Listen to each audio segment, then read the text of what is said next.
Types of cavalry. Napoleon's cavalry was not just a single weapon, but an entire arsenal, each honed for a different purpose, each with its own style, spirit, and role in battle.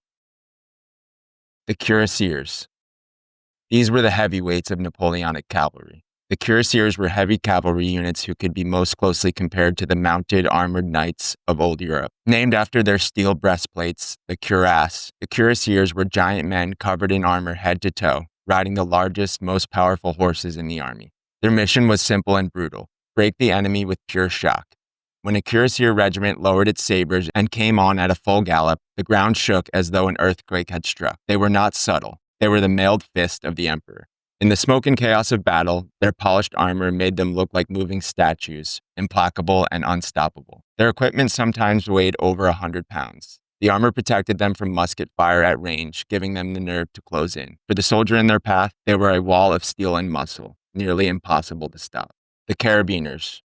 Cousins to the Cuirassiers, the Carabiners were light, heavy cavalry armed with saber and carbine, which was a handheld type of an early, large pistol. They were the first cavalrymen to be armed with firearms. The Carabiners began the wars in bearskin caps and blue coats, but later they reemerged in tall brass helmets and crested in red breastplates of shining metal. They were the elite of the heavy cavalry, often chosen for their size and strength. Napoleon often combined his Cuirassiers and Carabiners in a cavalry reserve to be used at the decisive moment of battle. They were not only a battlefield weapon, but also a spectacle. The sight of a line of Carabiners thundering forward was as terrifying as it was magnificent. If the Cuirassiers were a hammer, the Carabiners were a gold-plated one. The Dragoons. Dragoons were originally a class of mounted infantry who used horses for mobility but dismounted to fight on foot. From the early 17th century onward, dragoons were increasingly also employed as conventional cavalry. They trained for combat with swords and firearms. Dragoons were the most versatile cavalry arm. They fought both mounted and on foot, could charge like heavy cavalry, and also dismount to seize and hold the ground like infantry. Their green coats, crested helmets, and adaptability made them the perfect tool for an unpredictable battlefield. They could be used as shock troops one day and as scouts and rear guards the next. This flexibility earned them the nickname the chameleons among soldiers. The Hussars. If the Cuirassiers were statues of war, the Hussars were dancers, flamboyant, fearless, and fast. Wearing braided dolmans, tight breeches with gold and silver stripes, and fur-trimmed pelisses strung jauntily over one shoulder, they were as much of a parade as they were a fighting force.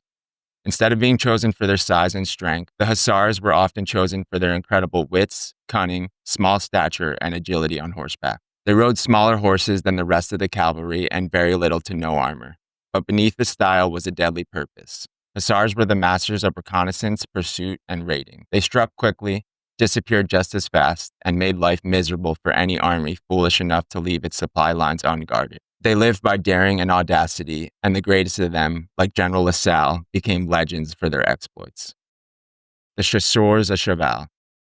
Often called the workhorses of the light cavalry, the Chasseurs à Cheval were steady, reliable, and always in the right place at the right time. Clad in green with light braids, they lacked the Hussars' flash but made up for it with discipline and endurance. Napoleon kept a regiment of Chasseurs in his imperial guard as his personal escort, a sign of their trustworthiness and loyalty. If the Hussars were the showmen, the Chasseurs were the quiet professionals. The Lancers. Armed with long wooden lances tipped in steel and adorned with brightly colored pennons, the Lancers were a terror on the battlefield. Their weapons gave them reach over swords, allowing them to strike before an opponent could close in. The most famous of all were the Polish Lancers, whose charge at Somosierra in 1808 broke through 4 lines of defended artillery in minutes. With their distinctive square-topped chapka helmets, they could be seen from far away, a sight that sent chills down the spines of their enemies. The MAMALUKES.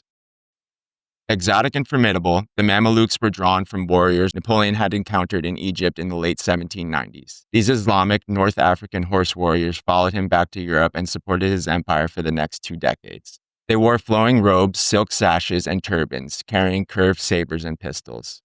Though small in number, they were ferociously skilled in close combat and served in Napoleon's imperial guard as a living reminder of his eastern campaigns. Their presence on the battlefield was as symbolic as it was practical, a statement that Napoleon's reach extended beyond Europe itself. Together, these distinct types of cavalry formed a complete mounted arsenal. Heavy cavalry like the Cuirassiers and Carabiners delivered the crushing blow. Dragoons adapted to any role. Light cavalry, hussars, chasseurs, lancers, scouted and harassed and pursued. The Mamalukes added a dash of fearsome unpredictability. Napoleon wielded his cavalry like a painter uses colors, blending them in different combinations for each campaign. And when used together, they became something greater than the sum of their parts, the thunder and lightning of the Grand Armée.